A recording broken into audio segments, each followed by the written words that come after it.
Hello friends, ನಾನಿವತ್ತು 45 movie ಬಗ್ಗೆ ಮಾತಾಡ್ತಾ ಇದ್ದೀನಿ. ಏನಿದು 45?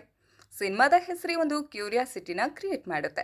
ಆ್ಯಂಡ್ ಈ ಸಿನಿಮಾದ ಒನ್ ಲೈನ್ ಸ್ಟೋರಿ ಹೇಳೋದಾದ್ರೆ, ವಿನಯ್ ಅನ್ನೋ ಒಬ್ಬ IT ಎಂಪ್ಲಾಯ್ ರಸ್ತೆಯಲ್ಲಿ ಹೋಗಬೇಕಾದ್ರೆ ಬೈ ಮಿಸ್ ಆಗಿ ನಾಯಿಗೆ ಗುದ್ಸಿ ಆಕ್ಸಿಡೆಂಟ್ ಮಾಡಿ ಹೋಗಿರ್ತಾರೆ. ಆ್ಯಂಡ್ ನಾಯಿ ಕೂಡ ಸತ್ತೋಗಿರುತ್ತೆ.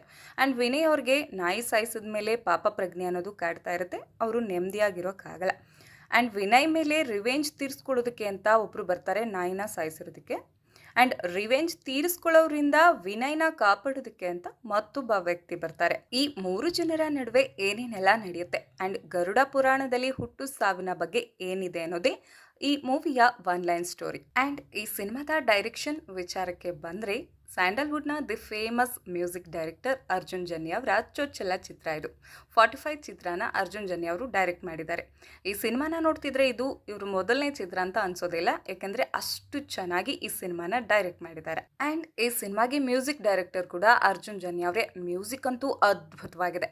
ಆ್ಯಂಡ್ ಈ ಸಿನಿಮಾದಲ್ಲಿ ಕ್ಯಾಮ್ರಾ ವರ್ಕಿಂಗ್ ಕೂಡ ತುಂಬಾನೇ ಚೆನ್ನಾಗಿದೆ. ಇನ್ನು ಈ ಸಿನಿಮಾದ ಕಾಸ್ಟಿಂಗ್ ವಿಚಾರಕ್ಕೆ ಬಂದರೆ, ಹ್ಯಾಟ್ರಿಕ್ ಹೀರೋ, ಸೆಂಚುರಿ ಸ್ಟಾರ್ ನಮ್ಮೆಲ್ಲರ ಅಣ್ಣ Shivanna, real star Uppi sir and Su from So ಒಂದು ಮೊಟ್ಟೆಯ ಕತೆ ಖ್ಯಾತಿಯ ರಾಜವೀಶ್ ಶೆಟ್ಟಿ, ಈ ಮೂರು ಜನ ಸ್ಟಾರ್ ನಟರ ಜೊತೆ the famous music director Arjun Janya ಅವರು ಕೈ ಜೋಡಿಸಿದ್ರೆ ಹೇಗೆ ಸಿನಿಮಾ ಮೂಡಿ ಬರುತ್ತೆ ಅನ್ನೋದು ಈ ಸಿನಿಮಾದ ಮುಖಾಂತರ ನಮಗೆ ಗೊತ್ತಾಗುತ್ತೆ. ಇನ್ನು ಈ ಸಿನಿಮಾದ ಕಥೆಯ ವಿಚಾರಕ್ಕೆ ಬಂದರೆ, ಇದೊಂದು mass commercial family entertainment movie ಅಂತ ಹೇಳ್ಬೋದು.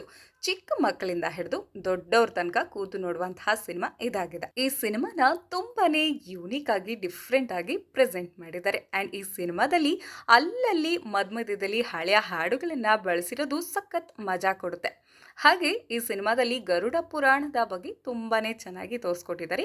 ಆ್ಯಂಡ್ ಒಂದೊಳ್ಳೆ ಮೆಸೇಜನ್ನು ಕೂಡ ಕೊಟ್ಟಿದ್ದಾರೆ. ಇನ್ನು ಈ ಸಿನಿಮಾದ ಕ್ಲೈಮ್ಯಾಕ್ಸ್ ವಿಚಾರಕ್ಕೆ ಬಂದರೆ, ಕ್ಲೈಮ್ಯಾಕ್ಸ್ ಅಂತೂ ತುಂಬಾನೇ ಅದ್ಭುತ, ಅಷ್ಟು ಸಖತ್ತಾಗಿದೆ.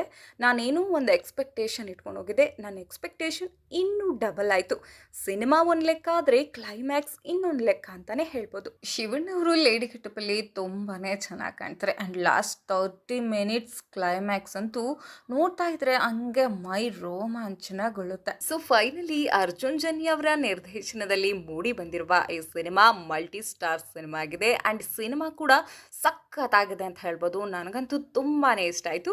ನೀವು ಕೂಡ ಮಿಸ್ ಮಾಡದೆ ನಿಮ್ಮ ಹತ್ತಿರದ ಥಿಯೇಟರ್ಗಳಿಗೆ ಹೋಗಿ ಈ ಸಿನಿಮಾನ ನೋಡಿ. ವಿಡಿಯೋ ಇಷ್ಟ ಆಗಿದ್ರೆ ಲೈಕ್ ಮಾಡಿ, ಶೇರ್ ಮಾಡಿ, ಸಬ್ಸ್ಕ್ರೈಬ್ ಮಾಡಿ ಫ್ರೆಂಡ್.